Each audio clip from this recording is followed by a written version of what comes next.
الإسلام ديني ومحمدا رسول الله. Bismillahirrahmanirrahim. Assalamualaikum warahmatullahi wabarakatuh. Saudara-saudariku, berjumpa kembali subuh kali ini. Di sesi kali ini kita akan mencoba untuk memasuki bab baru sebagai persiapan menuju Ramadan. Dan ini kita telah semakin mendekat kepada Ramadan. Kurang lebih hitungan hari, bilangan 50 harian lagi kurang lebih.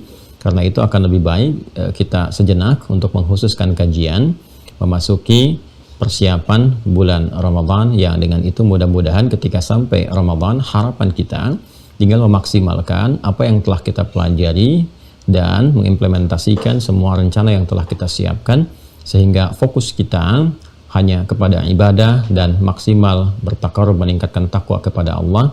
Dan ini sejatinya memang langkah-langkah yang dibimbing oleh wahyu demi mempersiapkan diri memasuki bulan Ramadan.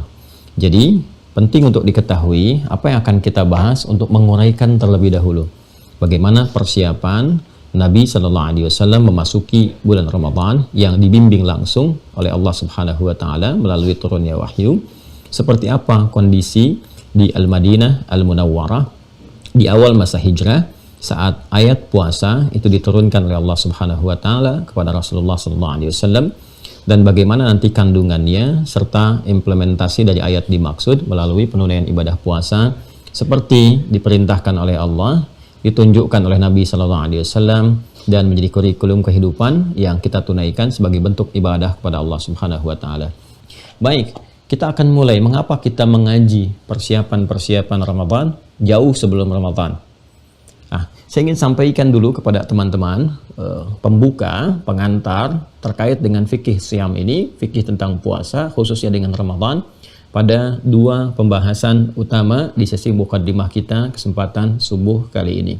Baik, kita mulai. Bismillahirrahmanirrahim. Di awal masa Nabi Muhammad SAW berhijrah ke Yathrib atas perintah Allah Subhanahu Wa Taala, dan kelak Yathrib ini akan berganti nama menjadi Al-Madinah Al-Munawwarah. Saya sering singgung dan juga sampaikan berdasarkan informasi pengetahuan yang sampai kepada kita, dan ini terurut juga sanadnya menyebar di kitab-kitab, di buku-buku yang bisa kita lacak, bahwa Yathrib ini adalah nama yang dilekatkan pada satu tempat berjarak kurang lebih 400 km persegi kurang lebih dari Makkah Al-Mukarramah, yang sejatinya awalnya adalah nama anak di antara keturunan Nabi Nuh alaihissalam. Jadi tersambung ke Nabi Nuh alaihissalam, ada anak keturunannya namanya Yathrib. Biasanya kalau menempat di satu daerah, satu tempat, itu dahulu dikenal dengan nama orang yang menempatinya. Ya, ada Kan'an misalnya, ya, wilayah Palestina, Syam, itu Kan'an itu juga tersambung juga ya ke nama-nama, tapi bukan Kan'an yang ditenggelamkan. Jadi ada turunan lagi setelah itu diberi nama dengan nama yang dimaksudkan. Jadi ada setiap tempat ketika diberikan nama itu, namanya dilekatkan pada orang pertama yang mendiaminya. Karena yang mendiami pertama kali Yathrib, maka kemudian dikenal wilayahnya dengan Yathrib. Di situ secara singkat kemudian terhimpun banyak etnis, ya, bahkan dari keyakinan-keyakinan yang umumnya semuanya adalah dari kalangan Arab, tapi dari suku-suku yang berbeda-beda dan keyakinannya juga cukup heterogen.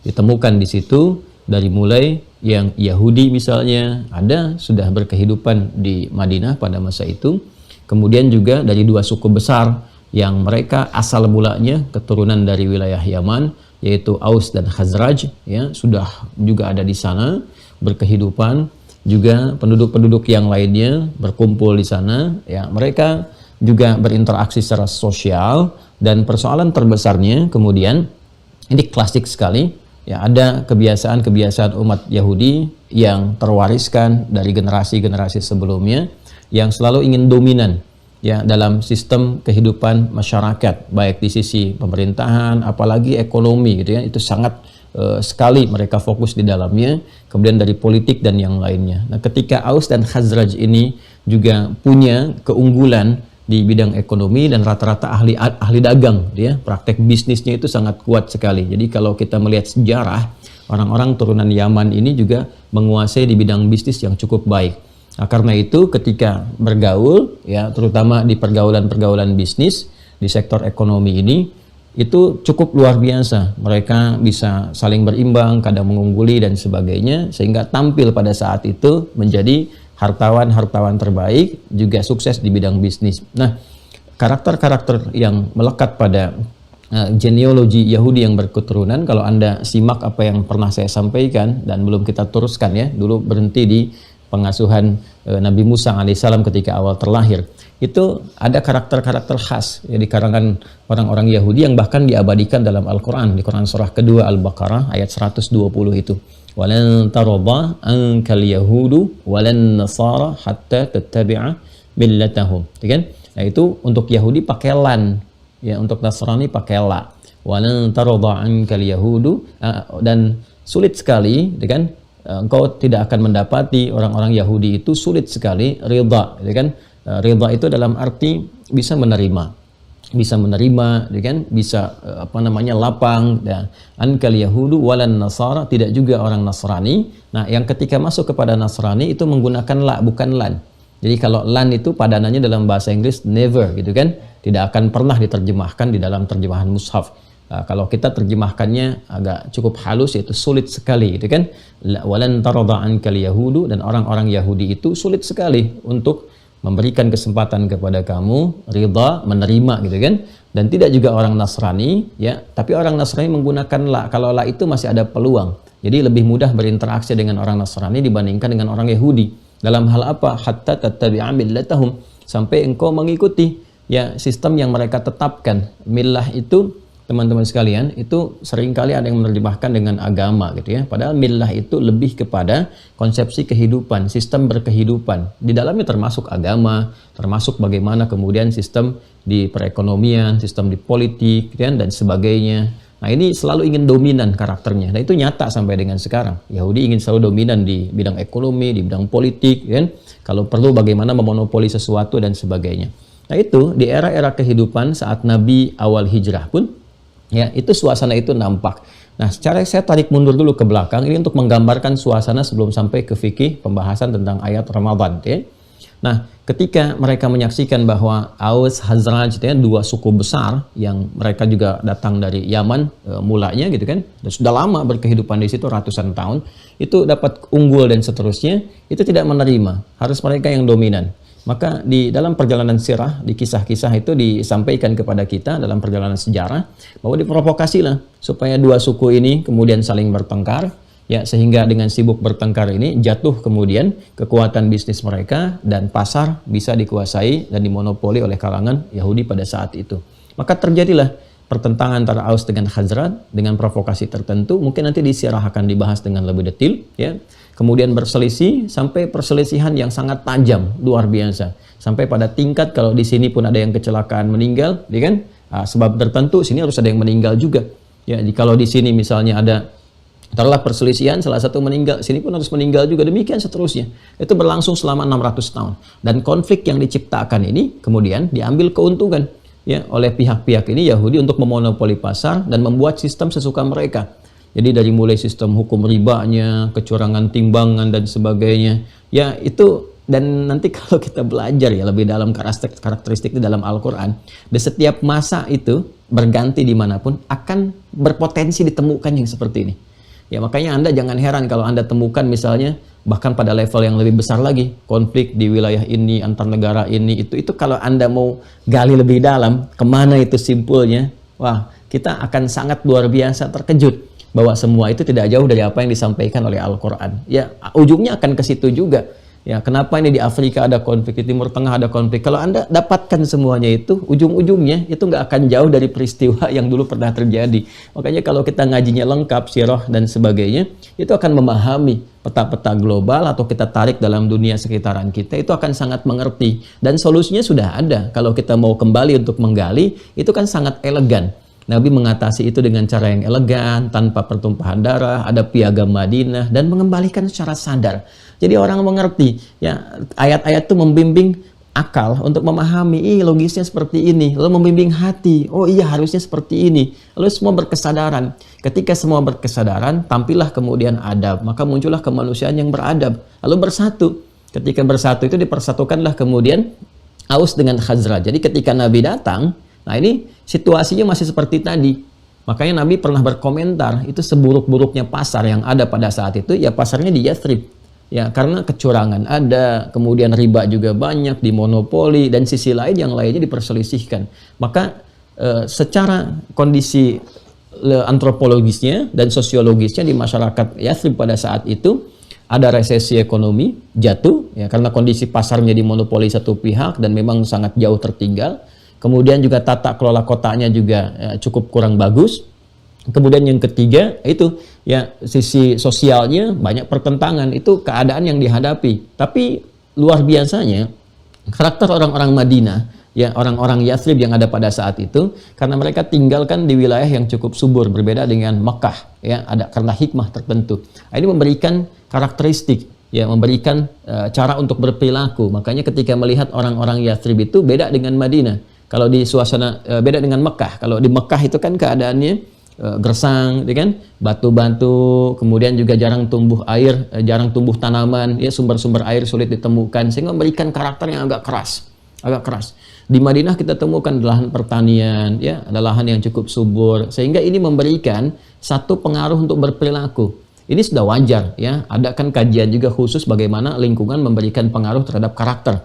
Dan Nabi sudah berikan kepada kita petunjuknya. Ya kullu mauludin yuladu 'alal fitrah fa abawahu yuhawidanihi aw yunassiranihi aw yumajjisanihi, kan?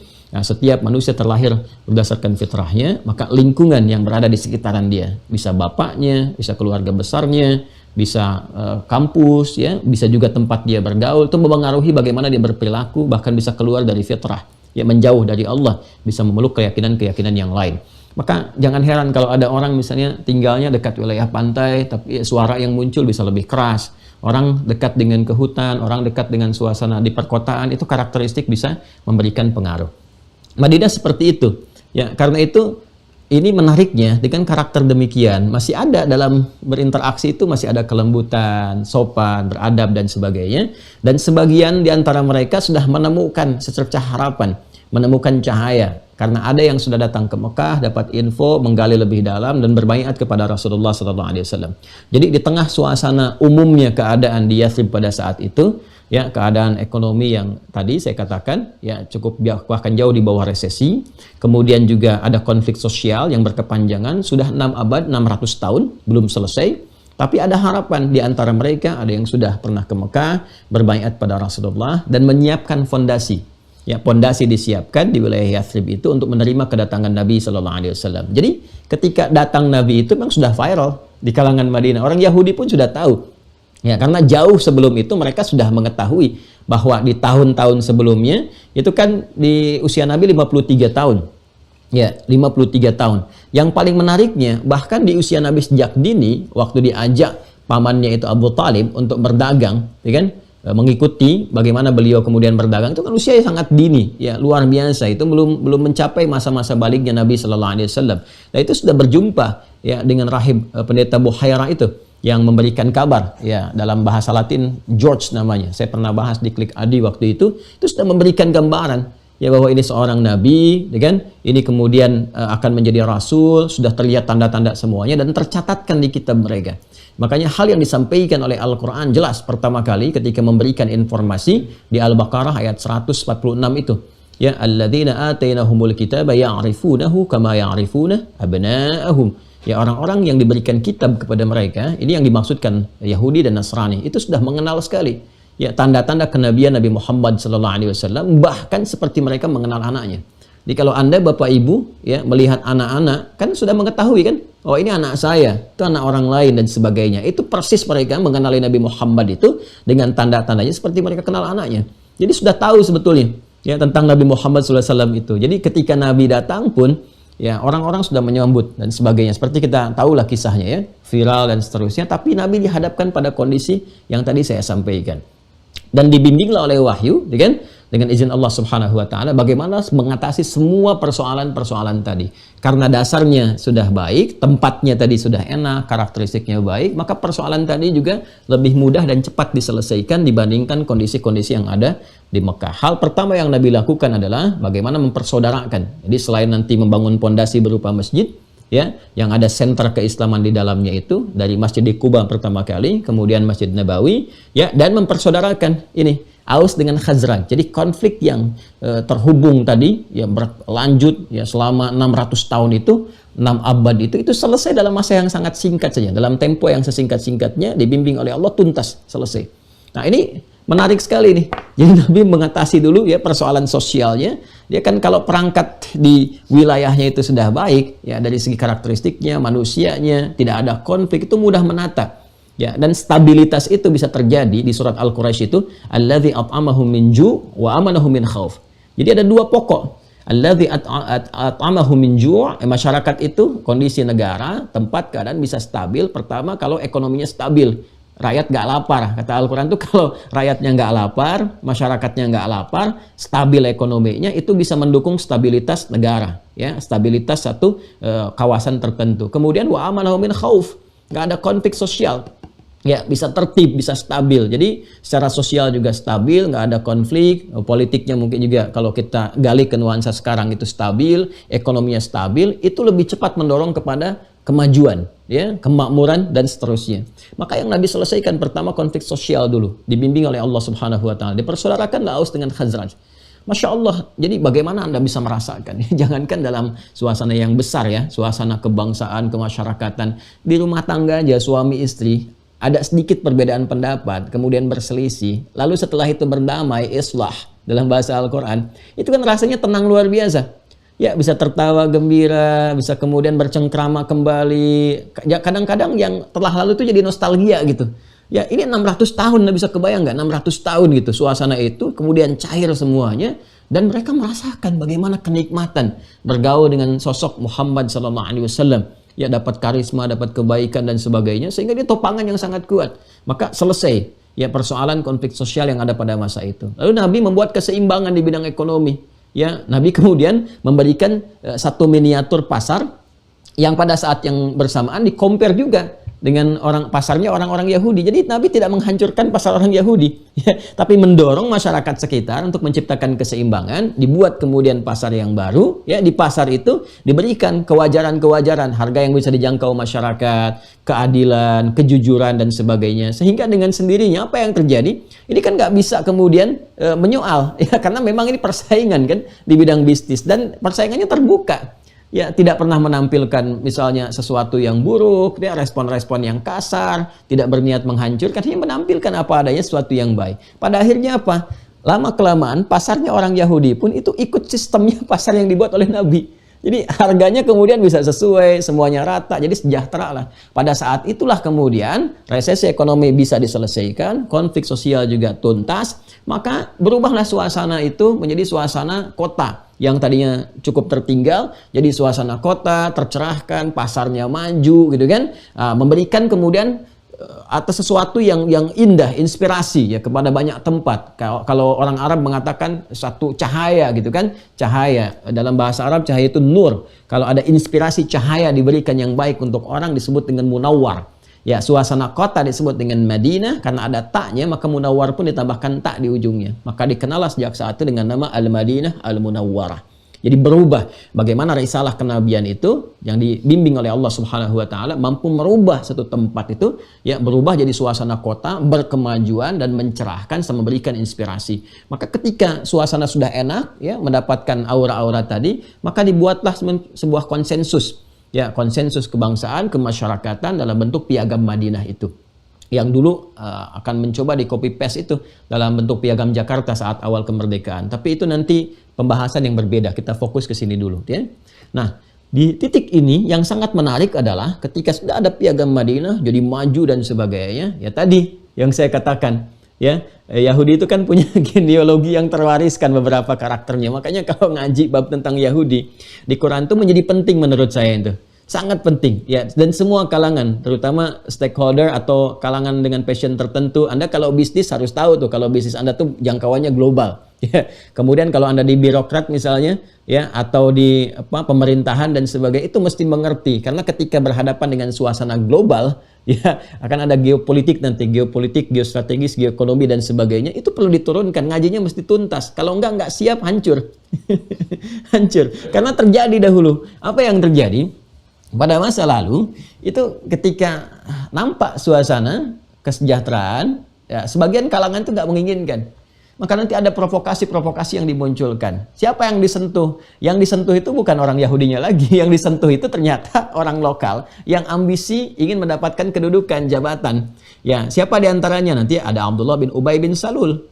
Maka diberikan provokasi, ini loh seharusnya kamu yang tampil jadi orang berpengaruh, jadi pejabat dan sebagainya. Tapi dengan kedatangan Muhammad SAW ini, posisi kamu terancam nih. Jadi, karena posisi kamu terancam, kamu harus mencoba nih mengumpulkan kembali semangat kesukuan, semangat dibawa nasionalisme awal. Ini kan pendatang. Ini isu-isu itu dibangun. Ya, sehingga apa yang terjadi? Ya, coba aja masuk Islam dulu supaya dapat pengaruh dan sebagainya. Maka masuk Islam, dan ini dasar-dasar nifak nanti yang muncul, yang terkontaminasi dengan penyakit nifak, yang benih-benih ini menjadikan munafik. Dan ini akan luar biasa, dan dahsyatnya sampai sekarang ada jejaknya, bisa dilacak itu. Ya, bisa nanti tempat markas yang dibangun pertama kali dan dikamuflasekan jadi masjid disebut Dirar itu sampai sekarang ini tempat arang itu. Ya, tempat jualan arang. Nah, itu ada nasab sejarahnya, bisa dilacak. Nah, sisi lain juga kepentingan tadi yang saya katakan ya, dari secara spiritual juga, pendekatan spiritual, mereka menginginkan nabinya dari kalangan mereka sehingga tidak rida ada nabi dari kalangan selain dari golongan mereka yang tersambung nanti nasabnya ke Nabi Ishak. Mereka menginginkan dari jalur Nabi Ishak. Terus ya, seperti mereka dapatkan kejayaan saat masa-masa di Nabi Sulaiman misalnya ya, dengan kuil Sulaimannya ya, terus nyambung ke atas sampai dengan turunannya ke Nabi Isa, kan masih nabinya ke situ ya, walaupun nanti ada terjadi perpecahan. Nah, yang paling menarik adalah teman-teman sekalian, jadi pertama secara spiritual mereka menghendaki nabinya dari kalangan mereka. Jadi ketika tampak dari nabinya dari keturunan Nabi Ismail alaihissalam, yang tadinya mereka nanti-nanti itu kan sedang minta itu. Wah, kalau ngelacak di Quran tuh komplit sekali. Mereka yang minta kepada Allah, itu kan yang di ayat 89 itu di Al-Baqarah itu, mereka yang minta kepada Allah, itu kan pengen diturunkan nabi, pengen dibimbing dan sebagainya, nabi akhir zamannya. Begitu diturunkan mereka sendiri yang mengingkari. Mereka yang berbalik gitu kan. Nanti dikuatkan di ayat 101 itu ya, itu dikuatkan. Jadi begitu kemudian diberikan kepada mereka, dianugerahkan nabi yang terbaik, penutup zaman, nasabnya sempurna, lahirnya di tempat yang terbaik gitu kan, perjalanannya terbaik, itu nggak menerima. Karena tidak menerima itu, nah maka muncullah kemudian reaksi dari situ yang negatif. Nah, ini persoalan juga ya. Nah, kemudian yang kedua tadi dari sisi kematangan ekonomi yang sudah mereka tata itu, dari bisnis yang sudah mereka kelola, sudah menggurita dan seterusnya. Nah, itu mereka nggak terima juga di situ ya. Maka sentimen-sentimen yang muncul itu dibawa kemudian ke dalam nuansa kehidupan sosial, maka dimunculkanlah isu-isu ya kepada dakwah Nabi Shallallahu Alaihi Wasallam yang sesungguhnya membawa semua kemaslahatan. Jadi awalnya yang nggak ada isu, muncul dari sini isunya. Ya, apa diantara isunya? Isu yang kiblat yang kemarin saya pernah sampaikan itu. Itu lihatlah katanya umatnya Muhammad SAW. Katanya risalah penutup, risalah yang terbaik. Padahal mereka tahu itu. Ya, tapi kiblatnya kok masih ngikutin kiblatnya kita katanya kan, ke kuil Sulaiman. Maka turunlah Al-Baqarah ayat 142 itu. Saya qulu sufahu minan nasi ma wallahum an qiblatihim allati kanu 'alaiha. Kan? Maka ketika mereka komen dan sebagainya tentang kiblat itu, turun dulu Al-Baqarah ayat 144 yang sekarang 144, qad nara laqalluba wajhika fis sama falanuwalliyannaka qiblatan tardaha. Maka direspon oleh Al-Qur'an ketika mereka menyoal ya, selama 16 bulan kan sampai 17 bulan Nabi menghadapnya kan ke arah Masjidil Aqsa seperti yang pernah saya terangkan di pertemuan-pertemuan lalu. Lalu mereka komen dan seterusnya, turun ayat. Ya, dari turun ayat ini dipalingkan ke arah Masjidil Haram, itu pun masih disoal juga. Tuh ya, nggak konsisten, kemarin katanya ke Masjidil Aqsa, sekarang ke Masjidil Haram. Itu yang ayat 142. Maka dijawab oleh Allah dengan 143-nya dan seterusnya. Ini sudah tuntas saya terangkan di pertemuan yang lalu. Nah, saat yang bersamaan juga di situasi Nabi awal hijrah, masuk hijrah ke Yathrib tadi, mengelola jadi suasana Al-Madinah Al-Munawwarah, Nabi sebetulnya dibimbing oleh wahyu untuk membangun suatu pendekatan yang baik ya kepada semua kalangan, semua suku termasuk Yahudi. Apa diantaranya? Nabi melihat kebiasaan-kebiasaan mereka apa yang bisa diadaptasi yang sekiranya tidak bertentangan dengan syariat, yang dengan itu bisa melunakkan hati. Ya, seperti saya sampaikan, Anda misalnya dari Jawa bertugas ke Sumatera, ya di Islam itu ada fikih untuk mempelajari lingkungannya dulu. Ya, apalagi jadi diplomat nih. Ya, Anda bertugas kemana diplomat, jangan sampai ditugaskan di tempat tertentu di Yunani tapi nggak bisa bahasa Yunani. Bagaimana bisa berkomunikasi dengan orang-orang di sana? Ya, ditugaskan jadi dubes di Italia tapi nggak bisa bahasa Italia misalnya. Ya, ditugaskan di Eropa, di Amerika nggak bisa bahasa Inggris, nggak bagus bahasa Inggris. Bagaimana bisa berkomunikasi? Kan? Maka bahasa setempat tuh dikuasai sangat-sangat bagus ya. Anda dari Jawa ke Sumatera belajar bahasa di sana. Sumatera Barat belajar bahasa Padang misalnya, dengan bahasa Minang misalnya, sehingga bisa berkomunikasi, berbaur, dan itu akan melembutkan jiwa, diterima dengan baik gitu. Ya, maka apa yang diadaptasi oleh Nabi, yang dibimbing oleh syariat, dilihat. Oh, diantaranya mereka punya kebiasaan puasa di 10 Al-Muharram itu. Ya, maka ketika dilihat, ditanyakan, dikonfirmasi, Nabi sebetulnya tahu karena dibimbing wahyu. Cuma untuk terdengar di lisan mereka, saat didengar itu dikonfirmasikan, diberikan infonya kepada umat Nabi Muhammad SAW yang telah beriman, maka diperdengarkan lewat lisan, langsung di lisan mereka itu lebih kuat pengaruhnya ketika direspon nanti oleh Nabi SAW dibandingkan Nabi sendiri yang langsung menyampaikan. Ini metode yang dibimbing langsung oleh wahyu. Ya, seperti Allah Subhanahu wa Ta'ala langsung mengklarifikasi kepada lisan iblis itu untuk menunjukkan langsung di lisannya.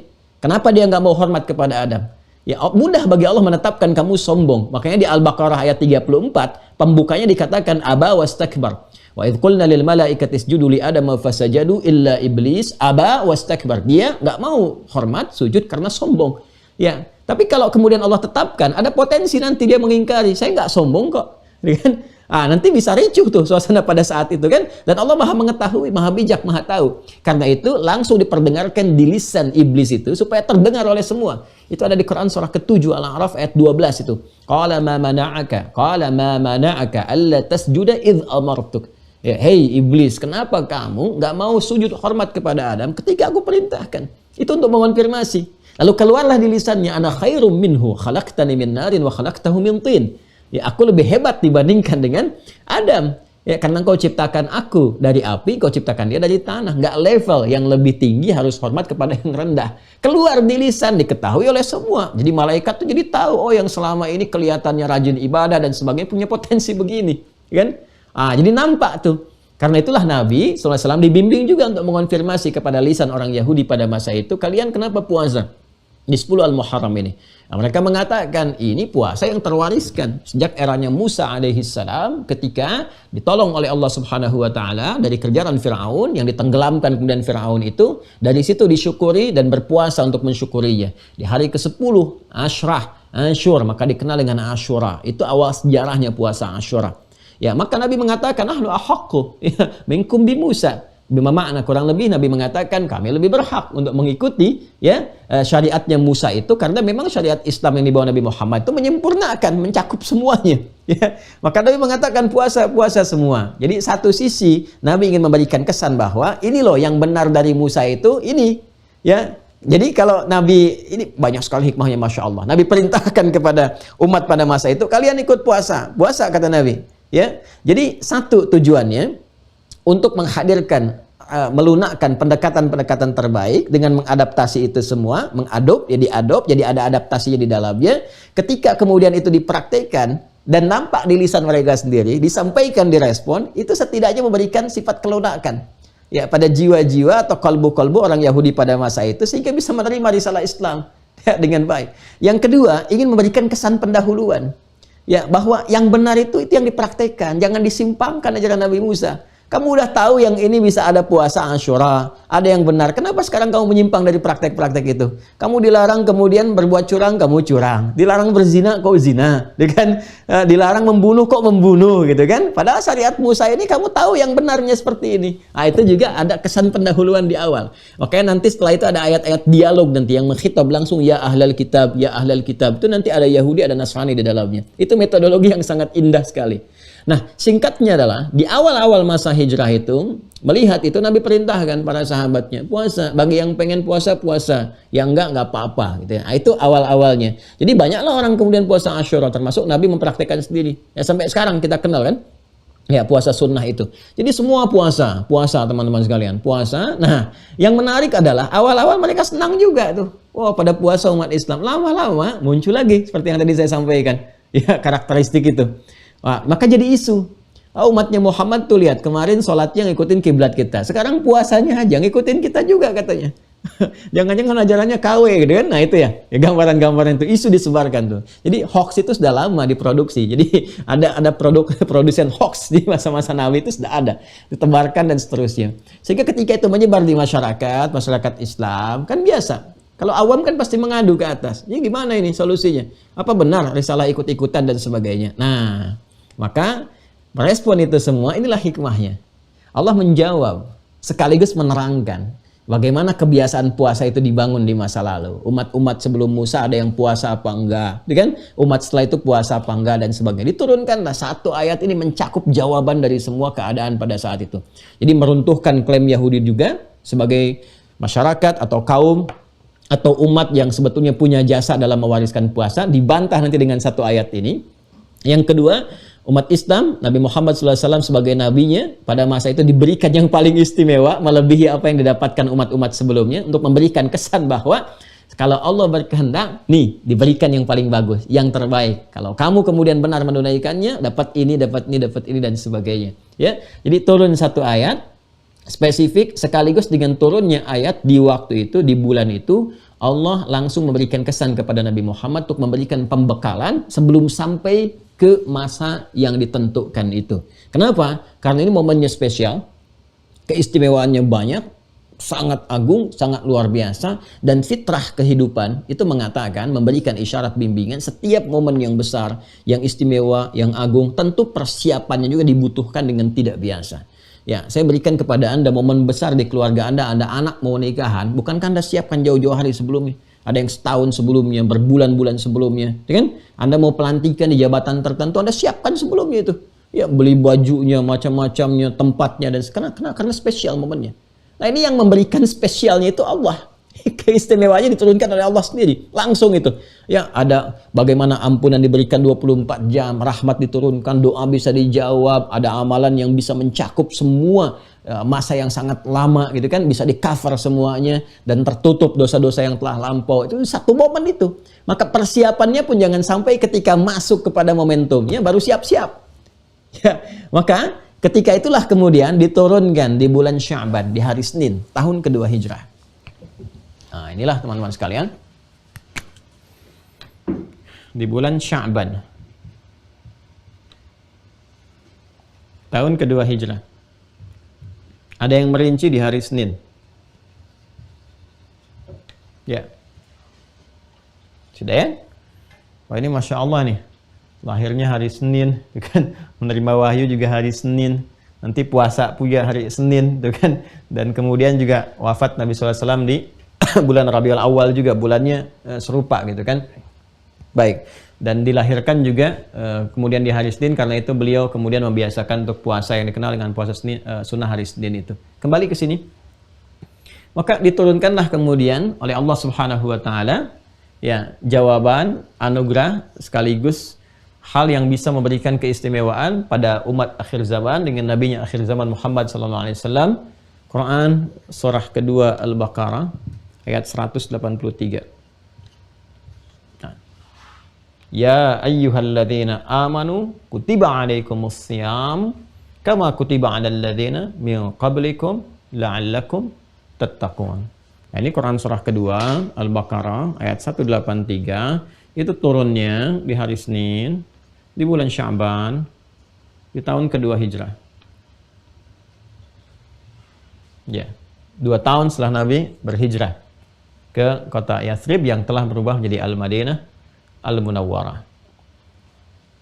Baik, pelan-pelan. Nah, dengan turunnya kemudian ayat ini, maka sejak detik itu ditetapkanlah kemudian satu ibadah yang menopang pondasi keislaman yang disebut dengan as-syam atau puasa itu. Ditetapkan bulannya Ramadan, ya. Nanti dijelaskan di ayat 185-nya disebutkannya Ramadan, syahrul Ramadan. di kewajiban ini yang 183 dirinci nanti di ayat 185 dengan menyebutkan nama Ramadannya. Ya. Ini turunnya sampai 184 nih, wa 'alal ladzina yutiqunahu ya. Ya, nanti penjelasan bulannya ada di ayat 185-nya. Ini dengan turunnya ayat ini, Quran surah kedua ayat 183, 184, maka saat yang bersamaan ya, Allah memberikan respon secara langsung. Yang respon ini menggugurkan ya klaim orang-orang Yahudi yang pada saat itu membanggakan ritual yang telah kemudian mereka lakukan, yang diikutkan kepada syariat Musa alaihi salam, sekaligus juga ya dengan klaim yang dimaksudkan mereka mencoba untuk mereduksi nilai-nilai Islam, sekaligus mengolok-olok dan sebagainya. Direspon oleh Allah secara langsung yang menerangkan tentang bagaimana Musa diberikan risalah, bagaimana kekuatan dan keistimewaan puasa yang ditunaikan Musa dibandingkan dengan puasa yang sekarang, ya, yang sekaligus juga respon ini menggugurkan klaim orang-orang Yahudi. Nanti kita akan jelaskan detail turunan-turunannya, dan pada saat yang sama juga memberikan keutamaan melebihi keutamaan momentum puasa yang ditunaikan umat-umat sebelumnya. Jadi respon ini terhadap Yahudi banyak nanti hikmahnya. Ya, ada yang meluruskan, menyadarkan kembali tentang syariat Musa secara bersamaan. Begitulah Allah memberikan hikmah. Dari sebuah peristiwa terjadi begini turun hikmah.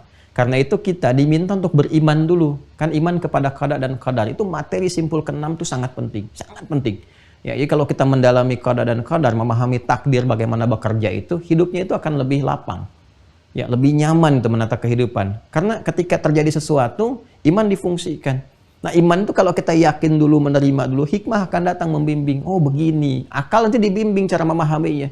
Oh, ini maksudnya, ini hikmahnya. Setelah itu kemudian tiba, solusi akan datang. Itulah hidup.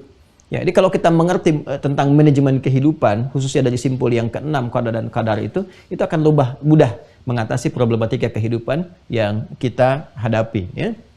Nah, turun ini, apa kaitan dengan pembahasan kita? Ini turunnya ini di bulan Sya'ban. Seperti kita ketahui, Sya'ban itu kan urutannya ke-8. Ya. Di susunan bulan-bulan Hijriyah. Yang Hijriyah itu yang sekarang kita tetapkan, kan? Mengacu kepada proses awal hijrahnya Nabi Sallallahu Alaihi Wasallam. Insya Allah di sirah kita akan perdalam siapa yang mengusulkan ini, kenapa kemudian dipilihnya hijrah dan sebagainya, itu ada hikmahnya tersendiri, ada maknanya. Ya. Tapi kita kembali ke sini di bulan ke-8 dan penamaan bulan ini dari Al-Muharram sampai dengan Dzulhijjah bulan ke-12. Ya. Al-Muharram, kemudian Safar, Rabiul Awal, Rabiul Akhir, Jumadal Ula, Jumadal Akhirah, Rajab, Sya'ban, Ramadan, Syawal, Dzulqa'dah, Dzulhijjah. Itu sudah ada sejak zaman jahiliyah. Ya, sudah ada sejak zaman jahiliyah. Dan kemudian dilestarikan di masa Islam karena nggak bertentangan dengan syariat. Dan berkesesuaian nama-nama ini dengan hikmah syariat. Nanti saya jelaskan ya secara mendalam ketika masuk pada kata Ramadan. Kenapa nama Ramadan dipertahankan? Apa hubungannya dengan hikmah puasa? Itu semua ada korelasinya. Ya, ada korelasinya. Ini dari Al-Muharram sampai dengan Dzulhijjah. Ini Sya'ban ada di posisi yang ke-8. Sedangkan ayat ini ketika diturunkan menunjukkan kewajiban, perintah wajib untuk menunaikan ibadah siam, waktunya di Ramadan. Ramadan itu bulan yang ke-9. Ramadan ya. Itu bulan ke-9. Turunnya di bulan 8. Coba lihat. Kalau sholat kan seketika diturunkan ayat, seketika dilakukan kan? Coba masih ingat nggak tentang pindah kiblat itu? Ya, arah kiblat dari arah Masjidil Aqsa, Al-Masjidil Aqsa yang di Palestina, kan? Kemudian turun Al-Baqarah ayat 144, Quran surah 2 ayat 144, ya kan? Nabi sallallahu alaihi wasallam sedang menunaikan sholat di salah satu tempat, turun ayat ini seketika dirubah, yang menghadap ke sini pindah, berubah 180 derajat menghadap ke Al-Masjidil Haram. Al-Masjidil Haram. Di ayat yang turun, prakteknya dilakukan seketika. Ya. Tapi puasa unik. Puasa itu turunnya di bulan Sya'ban, tapi ayatnya langsung memerintahkan pelaksanaannya bulan Ramadan. diturunkan sebulan sebelum perintah itu ditunaikan berdasarkan surat dan ayat yang langsung Allah perintahkan dan memberikan isyaratnya. Apa hikmahnya kemudian? Allah turunkan perintahnya kurang lebih sebulan sebelum pelaksanaannya. Nah, ulama merinci ini semua dan memberikan kesan kepada kita, kenapa perintah ini diturunkan sebulan sebelum pelaksanaannya? Satu, agar memudahkan umat ya pada saat itu melakukan persiapan dan adaptasi sebelum menunaikan ibadah siam Ramadan ini. Agar ada persiapan. Ya. Karena fitrah yang seperti saya sampaikan, sesuatu yang sangat istimewa itu butuh persiapan. Ya, butuh masa untuk menyiapkan diri sehingga bisa tampil maksimal ketika momennya tiba. Kan bisa paripurna kita dapatkan keistimewaannya ketika momentumnya itu hadir. Nah, karena itulah kemudian Allah Subhanahu wa taala menghadirkan perintahnya sebulan sebelum pelaksanaan ini supaya ada jeda, ada persiapan, ada adaptasi yang bisa dilakukan sebelum momennya tiba. Ini bagian pertama, ya, dan nanti akan jadi hikmah. Jadi hikmah karena nggak semua dari umat Nabi ini sudah terbiasa untuk menunaikan puasa selama sebulan.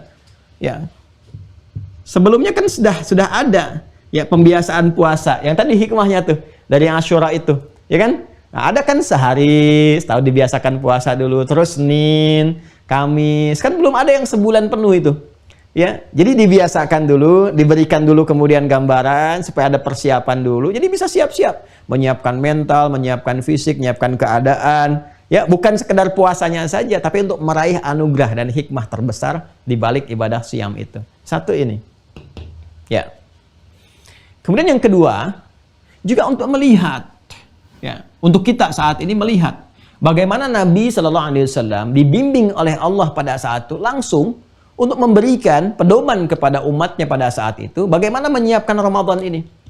Jadi selama sebulan ya sebelum Ramadan datang, itu Nabi memberikan bimbingan, memberikan contoh penyiapan-penyiapan, kan? Sehingga dengan contoh yang Nabi sampaikan ini, dengan bimbingan-bimbingan, menerangkan keutamaan, kemudian Nabi praktekkan juga puasa di bulan Sya'ban ini untuk membiasakan sebelum sampai Ramadan. Nabi banyak, nanti ada hadis-hadis. Kita kalau sudah masuk nanti ke isinya, kita akan terangkan, tunjukkan dengan referensinya. Kitabnya mana, hadisnya apa. Ya kalau Anda lihat hadis Sayyidah Aisyah radhiyallahu taala anha ketika beliau menyampaikan, aku nggak pernah dapati Nabi SAW banyak berpuasa sunnah itu. Ya, bukan yang Ramadan kata beliau, banyak puasa di bulan Ramadan, banyak puasa di luar bulan Ramadan. Kalau Ramadan sempurna 30 hari karena wajib, di luar itu aku tidak melihat Nabi banyak menunaikan puasa kecuali yang aku lihat saat Sya'ban itu. Ya. Hikmahnya apa? Ternyata Nabi menyontohkan untuk melatih sebelum Ramadan supaya fisik terbiasa puasa dulu, memperbanyak. Ya. Jadi yang belum biasa dibiasakan dulu. Memperbanyak itu kan bisa relatif sesuai dengan keadaan kitanya. Ya, jadi hikmahnya apa? Sebelum puasa itu coba latihan dulu sebelum Ramadan tiba. Ya, bagi orang yang belum pernah puasa, puasa sehari itu udah banyak. Ya kan sebulan masanya tuh kurang lebih kan. Jadi bisa kita mulai dari yang nggak pernah puasa sehari dulu nih selama sepekan, Senin aja dulu. Nanti pekan kedua Senin dengan Kamis, ya kan? Coba tambahkan. Pekan ketiganya memperbanyak, silahkan 3 hari, 4 hari. Pekan keempatnya misalnya bisa 5 hari. Begitu masuk ke Ramadan sudah biasa fisiknya. Gitu ya, sudah bisa menerima. Itu pendekatan yang dari fisiknya sudah nyaman, sudah enak, sudah baik dan sebagainya. Ya, makanya nanti semakin meluas, ya semakin menjangkau Islam, wilayah yang lebih luas lagi, kan karakteristiknya beda-beda. Bahkan jangankan puasa, ya ada yang untuk sholat belum terbiasa, kan? Ada yang untuk baca Quran belum terbiasa. Maka masanya diberikan lebih panjang lagi. Makanya nanti ada latihan di bulan-bulan Hurum. Ya, di antara bulan Hurum itu nanti ada Rajab. Nanti ada Al-Muharram, sebelumnya Dzulqa'dah bulan 11, Dzulhijjah bulan 12, Al-Muharram bulan pertama. Kata Ibnu Abbas radhiyallahu taala anhuma mengutip keterangan Nabi sallallahu alaihi wasallam, thalatha mutawaliyat. Ada 3 yang berurutan bulan Hurum itu, 3 berurutan. Dzulqa'dah bulan 11, Dzulhijjah bulan 12, Al-Muharram bulan pertama. Kemudian Rajab Mudhar bulan Rajab. Di Rajab itu ada puasa, sunnahnya, sunnah bulan Hurum. Tapi karena momentumnya dekat dengan Ramadan, ini pun sebagai bagian dari persiapan. Jadi yang belum terbiasa sama sekali, jauh terbentang. Dari Rajab sudah mulai latihan, sekarang bulan Rajab kan? Ya, makanya disunnahkan kita puasa di bulan Rajab ini, ya sunnahnya mengikuti aspek Hurumnya. Itu yang pertama, bulan Hurum. Bulan Hurum itu kan bebas kita untuk memperbanyak. Sama seperti Al-Muharram, sama seperti Dzulhijjah, selain hari rayanya. Sama seperti Dzulqa'dah. Tapi Rajab punya keutamaan yang kedua, sebagai persiapan menuju Ramadan. Itu maksudnya. Nanti puncak persiapannya di Sya'ban, diperbanyak lagi. Sehingga ketika Ramadan sudah lebih siap, lebih baik, sudah lapang. Ya, keadaan lapang menerima sesuatu, ya, seperti saya analogikan begini nih. Ada tamu tuh mau datang. Tamunya penting tuh. Ya, tamunya penting, kemudian bawa sesuatu yang akan bermanfaat untuk kita. Anak kan siapin dulu kan? Ya, rumah ditata, diperbaiki, dibagusin, disiap-siapin makanan, tata keadaan kita supaya tamunya enak, nyaman. Bagaimana dia datang ke rumah seperti rumah sendiri, itu kan? Ya, walaupun nggak boleh ngepel, nggak boleh nyapu. Seperti rumah sendiri. Jadi, nikmati aja gitu kan? Nah, makanya orang Arab tuh mengatakan begini, ketika tamunya datang, marhaba, ahlan wasahlan. Nah, itu jangan dikira kalimat biasa itu. Ahlan wasahlan. Nih. Ya, ini asalnya nazaltum ahlan wa halaltum sahlan. Ini bisa dibalik juga, bisa, boleh. Bisa halaltum sahlan, nazaltum ahlan, boleh. Ya, bisa dibalik juga, halaltum ahlan, nazaltum sahlan. Ini asalnya. Nazaltum ahlan. Anda telah tiba di sini, silahkan jadi bagian dari keluarga. Nazaltum ahlan. Halaltum sahlan. Anda mau ngerjakan apapun di sini boleh halaltum, dan silahkan semudah-mudahnya. Ya, mau ke toilet aksesnya mudah. Mau ke dapur aksesnya mudah. Mau ngepel mudah juga. Nah, ini asalnya nih. Nah, disingkat kemudian dengan ahlan wa sahlan. Jadi kalau Anda nyambut tamu ahlan wa sahlan, dianggap keluarga. Kasih akses yang mudah. Ya, jangan ahlan wa sahlan mau ke toilet dipersulit. Mau minum, kemudian dikasih harga gitu kan, tidak. Kalau sudah ahlan wa sahlan, apalagi kalau ada di toko rumah makan ahlan wa sahlan gratis tuh. Ya, jangan sampai nanti ada ibu kandung pulang bayar. Ya, jadi kalau Anda pasang di restoran, di toko ahlan wa sahlan itu gratis tuh. Karena nazaltum ahlan, ke situ tuh jadi saudara, keluarga, dan aksesnya mudah semua. Ini gambaran ya. Lalu setelah itu mengatakan apa? Marhaban. Marhaban, ya, masya, marhaban. Nah, kalau marhaban umum sifatnya. Marhaban. Ya. Marhaban itu dari kata rahaba asalnya. Ya. Rahaba itu keadaan asalnya, keadaan hati yang lapang. Yang lapang, yang luas, sehingga dapat menerima apapun keadaannya. Ya, jadi saya sering katakan kalau cawan hati kita itu luas, besar. Ya, masalah yang besar pun jadi kecil dan hanyut.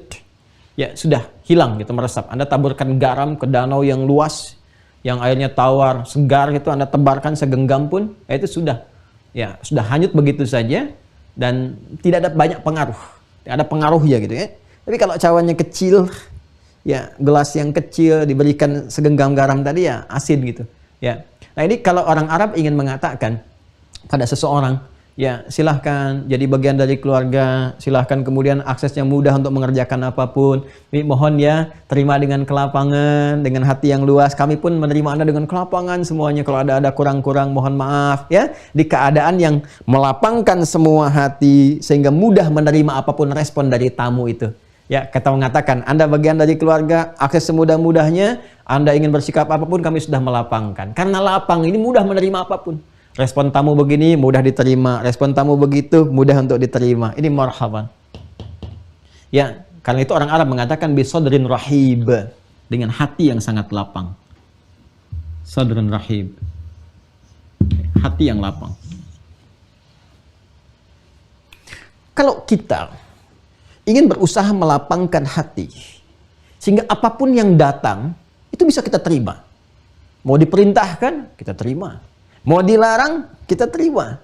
Ya kan? Mau diarahkan, kita terima. Pokoknya sami'na wa ata'na. Apapun yang diperintahkan, dikerjakan. Suasana untuk meluaskan hati, melapangkan sepenuhnya, sehingga mudah menerima apapun yang diarahkan kepada kita selaku objek, itu dirubah kalimat rahaba dalam bentuk tasydid pada huruf keduanya ini. Pada hak. Di rahaba yurahibu. Rahaba yurahibu. Yurahibu. Ya. Sedikit belajar ya. dari apa yang guru-guru kita pernah ajarkan, tasydid ini itu di ilmu saraf nanti ada salah satu fungsinya untuk menunjukkan sebuah proses tadrij namanya. Ya. Proses yang berlangsung secara bertahap. Sedikit-sedikit. Sehingga dengan proses yang berlangsung sedikit-sedikit ini jadi merata, jadi baik dan sempurna. Ya. Al-Quran diturunkan secara berproses supaya diterima dengan enak, ya, tidak menjadi beban yang berat, ya, lapang, enak, nyaman. Setelah kemudian terbiasa, mudah menerima yang banyak dan sempurna keseluruhannya. Hujan itu datang dengan bertahap, nggak langsung meratakan semua. Setelah bertahap, rata, kelihatan bersih. Karena itu turunnya hujan, aturan cuaca di Quran menggunakan tasydid juga. Di Quran surah 31, di ayat 34. Innallaha indahu ilmus sa'ah wa yunazzilul ghaith. Pakai tasydid, wa yunazzilu. Ya. Nah, ini kalau sekarang kita turunkan makna ini, rahaba yurahibu, pakai tasydid, artinya apa? Usaha yang serius, tasydid menunjukkan juga keseriusan, kesungguhan. Makanya dibacanya double, 2 kali lipat, menunjukkan motivasi yang lebih. Suatu 2 kali lipat. Jadi kalau ada tasydid, ini hurufnya ada 2 disatukan. Tapi nanti makna lughahnya, ya, falsafah bahasanya, filosofinya atau hikmahnya memberikan kesan motivasi yang kuat. Jadi menambah semangat, menambah motivasi, menunjukkan keseriusan, kesungguhan dan berlangsung secara bertahap. Itu tasydid tuh. Ya, kita agak dalam sedikit ya ngajinya. Ya, rahaba yurahibu. Usaha yang sungguh-sungguh, yang serius dengan motivasi yang lebih untuk belajar secara bertahap melapangkan hati. Sehingga dengan keadaan lapang ini, apapun yang diperintahkan, diberikan, dia dilarang bahkan kepada kita, udah siap menerima apa saja, apapun itu. Nah, keadaan itu semua, sifatnya, keadaannya kalau terkumpul itu semua, maka dirubah nanti bentuk kata kerja ini, akar katanya, ini kan past tense, ini kan rahaba yurahibu ini presentnya, ini kan dibentuk ke dalam bentuk yang menunjukkan keadaan, sifat yang sudah siap dengan keadaan itu dalam bentuk masdar nanti. Rubah ke kata benda, jadi tarhib. Rahaba yurahibu tarhiban. Tarhib. Karena ini disiapkan menuju Ramadan, ya, kita berusaha melapangkan hati, melapangkan keadaan jiwa kita, menyiapkan diri kita dengan sungguh-sungguh, serius. Walaupun tidak mudah, berproses, kan? Menghadirkan motivasi berkali lipat, kemudian bertahap kita belajar, seperti dibimbing Rasulullah, pelan-pelan. Guna apa? Menyiapkan ketika tiba momennya, siap apapun yang perintahkan. Malam bangun sholatnya, siap ya Allah. Subuh sampai maghrib jangan makan, jangan minum ya, siap ya Allah. Tahan nafsu ya, siap ya Allah. Baca Quran tingkatkan, siap ya Allah. Jangan lakukan ini, sami'na wa ata'na. Kita belajar, guna persiapan ke Ramadan. Kalau kita gabungkan persiapan ke Ramadan, maka jadilah kemudian gabungan kata dikenal dengan tarhib Ramadan. Ini asal mulanya ada kalimat tarhib Ramadan.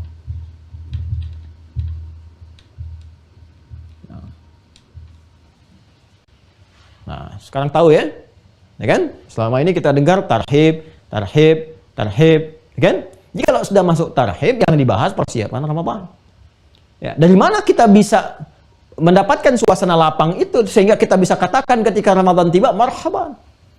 Ya, Allahumma ahillahu alaina bil yumni wal iman wassalamati wal islam, rabbi wa rabbukallah, ya kan? Marhaban, marhaban ya Ramadan, ya kan?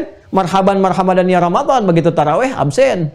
Ya, jadi marhaban, marhaban Ramadan, begitu diminta tilawah ketinggalan, update status iya, update Quran tidak. Jadi masalah itu bukan marhaban namanya. Jadi kalau sudah marhaban itu semua sudah lapang. Ya, sehingga penting bagi kita untuk belajar bagaimana sih Nabi memberikan pedoman tarhib ini seperti apa dari Nabi. Ya, pedomannya bagaimana? Ini yang bisa kita lacak. Ini sebelum Ramadan bagaimana Nabi mengarahkan, membiasakan, menunjukkan keistimewaan. Ini di malam ini ada apa keutamaannya? Di sahur itu keutamaannya ada apa? Kan? Saat berbuka bagaimana cara berbuka yang baik? Bagaimana cara menjalani puasa yang benar? Itu dibahas. Dan dipraktekkan dulu. Makanya kata Sayyidah Aisyah itu di bulan Sya'ban. Banyak Rasulullah itu mempraktekkan puasa sunnah. Untuk memberikan kesan kepada umat. Adaptasi dulu. Jangan sampai semangat-semangat. Ya, tiba Ramadan. Waktunya sahur. ngelihat berapa menit lagi buka. Sebenarnya berjalan tuh ngelihat perjalanan jam aja. Ya, baru sahur dan nanya buka. Jam berapa nanti maghrib? Itu baru sahur. Anda bisa kebayang nggak? Harusnya orang-orang yang sudah marhaban tuh sudah menikmati amalan, sudah siap tuh. Apa yang dia siapkan agenda untuk Ramadan ini? Dia siapkan. Nah, ini yang penting kita keluarkan. Apa yang ditunjukkan oleh Nabi di masa-masa ini? Bagaimana menguatkan kepada umat sehingga menghasilkan kualitas umat yang luar biasa. Dan momentum-momentum besar itu terjadinya dalam pelatihan Ramadan. Karena semua terlatih. Jasmani terlatih secara physically, itu kan? Akal terlatih, tajam itu. Jadi orang puasa itu ternyata akalnya tajam, makin lebih pintar. Puasa membuat lebih pintar. Ya. Kemudian fisik itu lebih semangat dan roh itu lebih kuat. Karena kan fungsinya roh dari dalam. Kalau rohnya bagus, semua bagus. Ya, karakter moralnya itu bagus, itu didorong akalnya kuat. Literasi banyak, karakter kinerganya itu lebih kuat lagi. Makanya momen besar itu banyak terjadi saat Ramadan. Coba lihat perang Badar itu kapan terjadi? Saat Ramadan. Ya, Fathu Mekah. Ya, banyak turunannya. Jangan salah loh, ini Masya Allah ini Indonesia tuh anugerah luar biasa. Jadi saya tuh sering kali kalau membahas tentang ta'lim, ajaran Islam, itu selalu memberikan sisipan atau penguatan pada nilai-nilai kebangsaan. Karena banyak momentum besar itu diraihnya ya berdasarkan ada momentum-momentum besar di Islam. Ya, hari-hari besar Islam, hari-hari mulia. Ini kan kemerdekaan itu diproklamasikan hari apa? Jumat kan. Jangan salah, itu bulan Ramadan. Ramadan, jadi banyak hal. Ya, kalau kita mau jujur sih, mengambil momen-momen besar, ya misalnya hari libur, ini umat Islam Indonesia tuh khatam betul toleransi itu. Ya, momen apa yang kurang bagi kita? Di luar negeri itu, kalau kemanapun kita berada, rata-rata itu hari liburnya adalah hari-hari yang digunakan mereka untuk beribadah. Ya, kalau dalam bahasa kita bersyukur pada Tuhannya gitu kan. Ya, di Arab liburnya Jumat, karena ibadah mayoritas umatnya hari Jumat. Ya, Jumatan. Ya, kemudian di Eropa, di Amerika, di Eropa umumnya hari apa? Hari Minggu. Ya, karena dasarnya Minggu itu untuk ibadah bagi mayoritas umatnya. Di kita, Masya Allah, umat Islam itu toleran sekali. Ya, walaupun kita menyadari kemerdekaan itu harinya hari Jumat, mayoritasnya umatnya Islam ibadahnya hari Jumat, tapi tetap liburnya dikasihnya hari Ahad, Minggu.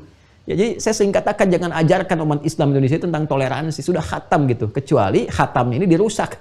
Supaya khatam tidak berkualitas, ini yang jadi persoalan yang kita perbaiki. Tapi kita memperbaiki dengan cara yang baik, ya, dengan cara yang elegan, tidak menampilkan sesuatu yang buruk dan sebagainya, sehingga kelihatan moralitas kita itu terlihat bagaimana akhlak umat Islam itu menampilkan dengan kepribadian yang baik. Ini saya ingin memberikan kesan bagaimana Allah Subhanahu wa taala memberikan anugerah kepada kita.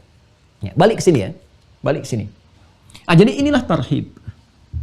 Ini hikmahnya. Kenapa diturunkan di awal tuh di bulan Sya'ban? Ya, bulan ke-8. Di antara hikmahnya untuk persiapan adaptasi ya masyarakat umat pada saat itu dan jadi contoh untuk umat setelahnya bagaimana menyiapkan sebelum Ramadan. Jadi kita bisa tarik dari sekarang. Ya, karakternya bagaimana di karakter keluarga dulu, jangan jauh-jauh di keluarga. Ya, mungkin ada anak yang belum pernah puasa sebelumnya, ada yang baru masuk Islam. Alhamdulillah di masa-masa ini Rajab, Sya'ban tuh biasanya insya Allah selalu ada itu, selalu ada saja. Nah, ini bisa latihan sebelum datang Ramadan. Ya, karena ini sunnah sangat fleksibel. Kayak dari anak-anak, mungkin ada yang balik Ramadan tahun ini sudah mulai wajib, latih dulu bulan Rajab sekarang latihan. Kalau sunnah latihan, gak harus dipaksa-paksa untuk menyempurnakan sampai maghrib, bertahap sampai dia mampu dulu menyesuaikan. Ya, jadi kadang-kadang ada anak dilatih sampai zuhur dulu, ya kan? Zuhur buka, nggak apa-apa. Nanti besoknya naik ke asar. Ya, asar kan sekarang jam 3:30 ya, kurang lebih kan, 15.30. Ya, nggak apa-apa, mampunya sampai asar.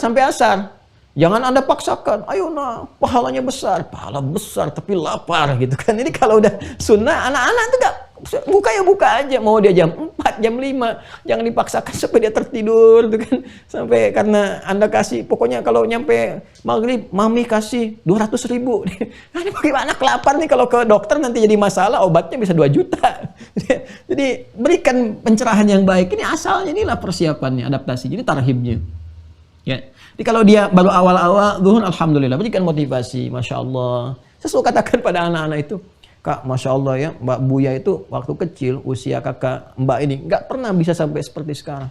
Kalian luar biasa deh, nih hadiahnya nih. Walaupun mungkin baru sampai zuhur, sampai asar. Setelah itu mereka termotivasi, enak nambah lagi, sempurna deh, sampai maghrib. Jadi Rajabnya dapat, misalnya mereka membiasakan walaupun baru Senin dengan Kamis. Ketika masuk Sya'ban mulai tambah sedikit lagi, Ramadan khatam. Khatam, khatam. Jadi ketika masuk Ramadan itu bukan latihannya, Ramadan bukan lagi latihan. Ramadan sudah siap mengeksekusi. Ya. Nah, sekarang tugas kita saat ini adalah untuk menurunkan ini. Pedoman seperti apa yang Nabi sampaikan kepada umat beliau sebelum masuk Ramadan itu, yang memberikan motivasi kepada umat untuk menyiapkan diri dengan serius, sungguh-sungguh secara bertahap guna menuju Ramadan itu. Apa yang disampaikan Nabi? Bagaimana Nabi memberikan motivasi? Seperti apa memetakkan program sehingga saat Ramadan itu jelas. Ya, kita nggak gampang ketika masuk Ramadan. Jadi orang Islam itu harus tahu apa yang mau dikerjakan. Dia tahu mengukur sahur jam berapa karena dia sudah punya agenda. Di antara sahur itu, setelah sahur menuju subuh, dia tahu apa yang harus dia kerjakan. Bagaimana dia mengatur tarawih yang enak di malam hari, dia sudah siapkan. Bagaimana dia menyiapkan agenda setiap hari sampai selesai Ramadan, dari mulai fajar itu sampai dengan ke maghrib, dia sudah tahu apa yang dia kerjakan. Ya, sehingga jangan sampai Anda pergi, orang dulu bekerja juga. Tapi nggak ada yang menghabiskan waktunya di musola untuk istirahat. Masuk kantor, masuk yang dicari musola untuk tiduran, nunggu sampai selesai, ya. Kemudian menyampaikan dalil dengan hadis palsu, ya, niyamus shaimi ibadatun, tidurnya orang puasa itu adalah ibadah. Ya. Jadi kalau tidurnya jadi ibadah, bagaimana dengan enggak tidurnya? Kebanyakan tidur, banyak yang hilang ibadahnya, itu hadis palsu itu. Ya, tidurnya orang puasa ibadah itu hadis palsu. Baik. Walaupun nanti ada makna-makna hikmah di balik tidur orang ibadah. Ya, karena nanti ada orang yang memang dia membiasakan tidur, tapi motivasinya meninggalkan maksiat, bukan untuk tidur, meninggalkan maksiat. Ada yang menarik tuh, ada beberapa kalangan di antara ulama itu, ketika ditanya, kok banyak tidur? Syekh katanya kan, tidur saya dengan tidur Anda beda. Kamu tidur untuk istirahat, saya tidur untuk meninggalkan maksiat. Bayangkan tuh. Tapi dia sudah menata hidupnya. Di waktu ibadah dia bangun, waktu kerja dia kerja, selalu begini dia pakai tidur. Kehidupannya memang begitu aja dia tata, karena dia turunkan orientasi hidupnya itu orientasi hidup akhirat. Turunkan ke dunia, apa yang menjadikan saya bisa tersupport untuk hidup. Saya pilih pekerjaan ini. Ya, saya nggak akan pedulikan orang. Yang penting saya kerja untuk hidup saya tata untuk keluarga saya. Dia jalani itu sampai dia meninggal. Jadi dia bikin skema kehidupan, dia bikin kemudian alurnya, dia petakan waktunya, jam sekian saya ibadah, jam sekian saya kerja, jam sekian saya aktivitas, sekian saya makan, sisanya saya pakai tidur. Dan niat tidurnya menghindari maksiat. Ya. Jadi kalau orang sekarang tidur ya tidur gitu kan. Nah ini menarik nih ya, pola orang dulu tuh. Makanya saya sering motivasi ya, kita biasakan, saya, Anda, kita. Cobalah baca buku-buku dulu tuh. Ya, saya lihat literasi sekarang, saya kan suka menyempatkan ya untuk ke toko-toko buku itu. Dari mana aja, yang besar, yang biasa, ini saya suka datangi. Suka lihat tuh buku-bukunya. Saya sangat sedih kalau melihat literasi sekarang itu. Jauh kualitasnya, jauh. Kadang-kadang orang nulis itu asal jadi aja gitu. Apa yang diharapkan dari situ? Jadi sekarang tidak memberikan edukasi. Buku-buku sekarang umumnya, ya walau nggak semuanya, walau tidak semuanya, itu tidak mementingkan kualitas. Yang penting kadang-kadang gimana dilihat judulnya supaya laku. Orientasinya materinya, dia nggak memberikan sebuah kesan edukatif. Ya, ini yang harus kita gali lagi. Saya lebih senang baca buku-buku dulu itu, karena inspiratif sekali.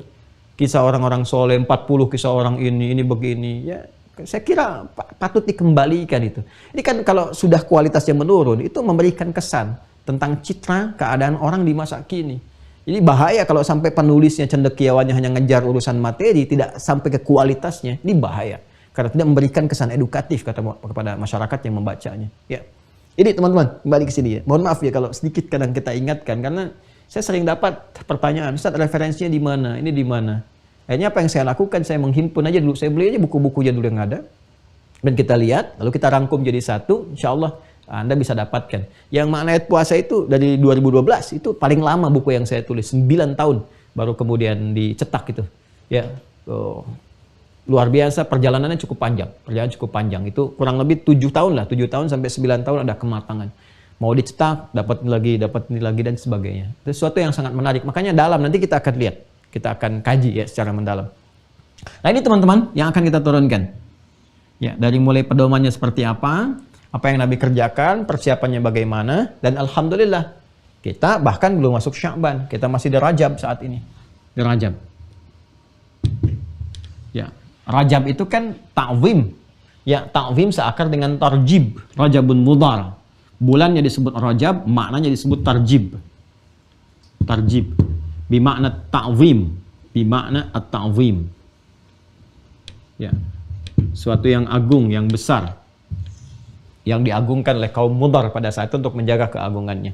Tuh, maka di tarjib ini kita melakukan tarhib sejak jauh-jauh hari. Karena kematangan diri kita beda dengan umat-umat yang dulu. Ya, masa Nabi itu, bulan Sya'ban itu turun, butuh sebulan karena jiwanya sudah sami'na wa ata'na. Ya, sudah hatam, akidahnya sudah kuat, diperintahkan apa aja sudah siap, tinggal adaptasi saja. Umat sekarang kan sami'na wa nanyaina. Kami dengar, kami tanya, gitu kan. Sami'na wa sa'alna. Ya, kami dengar, kami masih konfirmasi dulu. Ini persoalannya, makanya perlu waktu yang lebih. Akan lebih baik di Rajab ini sempurnakan dulu. Kuatkan dulu hatinya, cawannya diperluas dulu, dilebarkan dulu. Lalu belajar pelan-pelan, ikuti pedomannya. Ramadan kita sudah siap. Kalau orang-orang dulu itu Ramadan sudah meminimalkan ya pengajian itu. Karena semua udah ngaji sendiri, ilmunya sudah ada. Ya, ustadz-ustadz tuh libur. Sebetulnya Ramadan tuh pada libur, ulama libur, nggak ada yang ngisi taklim, pada libur semua. Nah, sekarang ulama rame gitu kan. waktu Ramadan malah rame, ya. Ada yang kultum, ada yang ini, nggak ada yang salah, nggak ada masalah gitu. Tapi yang jadi persoalan adalah memang umatnya baru belajar saat itu, ini masalahnya. Ya. Sekarang kan eranya sudah luar biasa hebat, bagus. Ada teknologinya, ada rekamannya, ada macam-macamnya. Jadi kesempatannya udah lebih luas. Wah, dan hisabnya sudah lebih berat lagi. Kenapa? Karena semua akses informasi dibuka. Ya, mungkin nanti saat hisab kan pertanyaannya udah lain lagi tuh. Kamu sudah bisa akses YouTube, kenapa nggak lihat ceramah? Ayo loh, mau jawab apa tuh? Ya, dulu zaman-zaman umat dulu mungkin pertanyaannya pertanyaan biasa tuh. Ya, zaman awal masa Nabi, catatan dibuka. Ya, ditanyanya ada Rasul, ada ini, kenapa nggak beriman? Ya, zaman-zaman kini mungkin boleh jadi pertanyaannya tuh akan berbeda-beda sesuai dengan eranya, tapi substansi esensinya sama. Kenapa nggak beriman? Saya nggak tahu ya Allah, kalau ada Islam, kamu ini sudah ada. Ah, gimana tuh kalau nanti pertanyaannya? YouTube ada katanya, ada ceramah, ustadznya banyak di situ. Ya. Kemudian udah ada fasilitas Zoom, nggak bisa offline, ada online. Kenapa kamu nggak akses juga? Mau jawab apa? Hah? Ah, karena itu saya kira penting bagi kita untuk melengkapi ini semua. Ini pengantar ya. Kan lihat di judulnya pengantar kan, pengantar fikih Ramadan. Jadi saya antarkan dulu ke sini. Nah, dari sini kalau sudah kita paham, sudah mengerti kenapa sih harus belajar sekarang, nggak nanti saja, ya kan? Kita sudah dapatkan jawabannya. Inilah sunnahnya. Tarhib itu sunnah. Penyiapan itu sunnah. Semakin tinggi, semakin istimewa, semakin baik, semakin agung, maka persiapannya pun harus semakin matang. Nah, karena itu saya ingin katakan bahwa insya Allah besok kita sudah mulai masuk kepada inti turunan-turunan tarhib.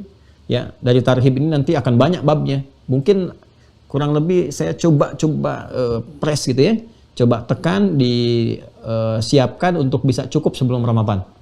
Ya, kalau kita bahas ini kan cukup panjang. Tapi kalau kita bisa uraikan, mudah-mudahan kurang lebih 40 hari lah kita bisa cukupkan. 10 harinya persiapan, latihan, dan mudah-mudahan selesai dan disiapkan untuk mendapatkan Ramadan yang berkualitas lebih baik dibandingkan dengan Ramadan yang sebelumnya. Karena bahaya nanti. Ya, bu'dan liman adraka Ramadhana falam yughfar lahu. Ya, kata malaikat Jibril, biasanya begini, biasanya Nabi yang berdoa, malaikat mengaminkan. Tapi di kasus ini ada tiga kasus yang justru malaikat berdoa, Nabi mengaminkan. Wah, ini bahaya juga nih kalau kita abai, ini sangat bahaya. Karena Nabi berdoa, malaikat mengaminkan, tinggi nilainya. Malaikat berdoa, Nabi mengaminkan, bisa lebih tinggi nilainya. Ya, karena jarang-jarang Nabi mengaminkan dan statusnya Nabi tinggi di hadapan Allah Subhanahu wa taala. Justru malaikat Jibril itu jadi Rohul Amin, Sayyidul Malaikah, karena Nabi Muhammad SAW, ya, karena barakahnya, karamahnya Nabi Muhammad yang ditunjuk sebagai Nabi terakhir, dan Jibril yang ditunjuk untuk mendampingi, memberikan wahyu, naik status langsung. Ya, jadi Sayyidul Malaikah. Ini di tiga kasus ini, malaikat yang berdoa, Jibril berdoa, Nabi mengaminkan. Ya. Nah, satu yang di antara tiga ini adalah ketika Jibril menyampaikan, Nabi kan naik tuh ke atas gundakan mimbarnya itu, ada tiga, begitu naik langkahnya, begitu melangkah, ya, apa yang disampaikan? Bu'dan, ya, atau raghima'an farajulin. Jadi ada dua redaksi, raghima'an farajulin, ada celak di hidung seseorang, ya. Raghima'an farajulin itu teman-teman sekalian itu gambaran dari seseorang yang terhinakan. Jadi kalau ada orang-orang terhinakan itu ada ghabar itu debu, ya, debu atau coreng gitu. Ya, bisa di hidungnya atau di wajahnya atau apa, ya. Itu ada dua sifat. Jadi sifat pertama karena perjalanan jauh, sifat kedua karena memang kotor. Ya kotor. Makanya dulu zaman-zaman Belanda itu masih dipakai ini. Ini menarik sekali nih. Masih menarik nih. Dulu waktu zaman-zaman JP Queen gitu ya. Jadi dia datang itu dan ditunjuk jadi gubernur di wilayah Batavia. Ya, di Jakarta sekarang, nanti jadi berubah jadi Jayakarta, kemudian Jakarta itu ada kisahnya juga tuh. Makanya kenapa Juni tahun 1527 sampai sekarang itu ada kisah yang sangat dahsyat sekali. Ya, saya nggak bahas dulu lah supaya nggak terlalu melebar ya. Singkatnya begini. Jadi ada nanti keponakan yang bersangkutan itu singkatnya berzina dengan salah satu prajuritnya. Ya, ketika berzina, dia perempuan berzina dengan salah satu prajuritnya, dihukum. Jadi yang perempuannya dirajam itu. Ya, di depan masyarakat. Dan jangan salah, hati-hati ya. Kalau Portugis kan Katolik, ya, Belanda kan Protestan. Ya, jadi itu masih di Kristen juga ada larangan untuk berzina, hati-hati. Karena masih ada turunan ke sebelumnya. Kalau Anda buka itu, saya kan punya koleksi Bible juga gitu ya. Ada koleksi Bible itu, larangan berzina, perintah untuk khitan itu ada juga. Ya, itu dirajam pada saat itu, dihukum. Yang perempuannya dihukum sampai dengan meninggal pada saat itu, ya, dihukum sampai dengan meninggal. Yang laki-lakinya ini sebelum dieksekusi dicoreng dulu pakai arang, ya, di hidungnya, ya, sehingga terlihat oleh masyarakat ada belang di hidungnya. Di situ mulai muncul istilah hidung belang. Itu asalnya. Ya, kata hidung belang yang menyebar di masyarakat itu dulu hukuman yang diberikan saat ada prajurit yang berselingkuh, berzina, ya, dengan salah satu sepupu dari pejabat pada saat itu, dihukum di masyarakat. Jadi sebelum dieksekusi, dia dicoreng dulu hidungnya pakai arang, tuh dihinakan. Ya, di kalangan masyarakat dihinakan, dibelangi pakai arang hidungnya sehingga dikenal dengan pria hidung belang. Nah, itu asalnya di kita itu ada kata-kata mengatakan laki-laki yang mencari perempuan-perempuan dan dua-duanya tidak baik, itu laki-laki dikenal dengan pria hidung belang. Asalnya dari situ. Ya, asalnya dari situ. Coba dibaca lagi ya, dicari lagi itu. Ya, ada referensi yang saya pernah baca itu ke situ mengarahnya gitu. Nah, ini sesuatu yang terhinakan, ya, yang dicoreng di wajahnya. Wajah kan gambaran tampilan dari kebaikan. Jadi yang dicoreng di wajah itu redaksi dari hadisnya raghima'an farajulin. Ada celah dalam diri seseorang. Di redaksi lain bu'dan, jauh dari rahmat Allah. Karena orang sudah tercela itu kan menjauh. Makanya kalau ada orang berbuat maksiat, sejatinya dia sedang menjauhkan dari rahmat. Ya, dan hati-hati ya, maksiat itu menjauhkan dari rezeki yang baik. Maksiat menjauhkan dari keberkahan. Ya, dia bisa dapat dari situ rezeki, tapi haram sifatnya. Ya, hati-hati, haram itu kan bergantung perilaku. Jadi kalau Anda ingin dapat berkah yang halal, dekati yang baik-baik. Jadi ketika mengerjakan maksiat, rezeki yang baik itu akan menjauh. Karena taat nggak akan bersanding dengan maksiat, air nggak bercampur dengan minyak. Ya, hati-hati. Ya, ada orang dari Jumatan ingin sedekah tuh, dia udah bawa tuh 10 juta. Dia mau sedekahkan, dia lihat sekelompok orang, oh kayaknya ini dari penampilan apa, patut jadi ahli sedekah. Begitu dia mau kasih kan, mau dia kasihkan bagian dari sedekah itu, dia sedang main kartu. Ada taruhan gitu kan, kecil-kecil begitu, dia bisa berbalik, nggak jadi ya sedekahnya. Jadi maksiat itu bisa menjauhkan dari rezeki-rezeki yang baik. Hati-hati dia. Aina raghima'an farajulin. Ya, tercela di hadapan Allah, jauh dari rahmat Allah Subhanahu wa taala. Siapa? Ya, liman adraka ramadhana falam yughfar lah. Siapa yang bisa mendapati nikmat Ramadan sampai ke Ramadan tapi tidak mendapatkan ampunan di dalamnya. Itu malaikat langsung yang komen. Dan di-like oleh Nabi, di-share oleh sahabat sampai ke kita. Ya. Ya. Apa komennya Nabi? Singkat, amin. Singkat, amin. Ya, bu'dan raghima'an farajulin liman adraka ramadhana falam yughfar lahu. Ya, terhina keadaan seseorang yang udah disampaikan ke Ramadan. Orang berharap-harap, orang dulu berharap-harap pengen ke Ramadan. Sahabat nangis-nangis, baru lepas Ramadan pengen dapat Ramadan lagi. Mereka nangis, mereka minta sama Allah, ingin suasana semuanya Ramadan dan sebagainya. Ini ada orang yang disampaikan. Ya, 24 jam dibuka, siang malam ada ampunan, siang malam ada rahmat, siang malam ada itqum minan nar. Dibuka semuanya, dia nggak manfaatkan. Ya, ini jauh dari rahmat, dia dikasih kesempatan dapat rahmat. Anda bayangkan kalau sehari dikasih, dia nggak ambil, masih ditimbang. 29-30 hari berturut-turut dikasih, dia nggak ambil juga, keterlaluan. Maka malaikat komennya langsung, keterlaluan nih orang katanya. Dikasih kesempatan nggak diambil. Jauh nih dari rahmat orang seperti itu. Terhina di hadapan Allah kalau dia nggak taubat. Kan? Apa kata Nabi? Amin. Nah, makanya harus siap-siap nih. Siap-siap ya. Cuman satu malam loh datangnya malam Al-Qadar itu. I'tikaf yang mengiringi Ramadan cuman sekali momentumnya dalam setahun. Ya, nggak ada lagi suasana terindah pada saat itu. Makanya dari sekarang selesaikan nih. Semua hal selesaikan. Ya, tata kelola supaya kita nikmat ibadah, nikmat ke masjid dan sebagainya. Omikron selesaikan tuh. Semua hal-hal yang macam-macam tuh beresin. Kalau perlu kerja kompak semua aja. Ya, supaya bebas, aman apa, data aja di komplek-komplek kita itu. Selesaikan semuanya, ambil langkah yang bagus. Ya setiap komplek itu tetapkan aja. Ya, kalau ditetapkan misalnya yang lain secara luas, kita secara komplek aja. Bebaskan dulu, tertibkan dulu siapa yang sakit. Karantina, sembuhkan dulu masing-masing supaya Ramadannya nikmat semua. Ya, jadi komplek kita udah aman, tempat kita udah aman, kita bisa ke masjid, kita bisa nikmati, semuanya enak, semuanya aman, dan insya Allah tawakal pada Allah Subhanahu wa Ta'ala. Ya, jadi sebelum kita masuk ke jauh-jauh, kita kenali dulu, ya, kenali bagaimana tarhib Ramadan yang disampaikan oleh Rasulullah SAW dan jadi pedoman untuk kehidupan kita. Baik, itu pengantar hari ini, sekaligus pembuka kita setelah beberapa waktu kemarin kita sajikan dari rekaman terkait dengan fikih salat, dan insya Allah besok kita akan mulai kepada bab intinya, pengantar kepada fikih Ramadan. Bagian kedua terkait dengan pedoman tarhib Rasulullah Sallallahu Alaihi Wasallam. Terima kasih atas perhatiannya. Mohon maaf segala hal yang kurang berkenan untuk diterima.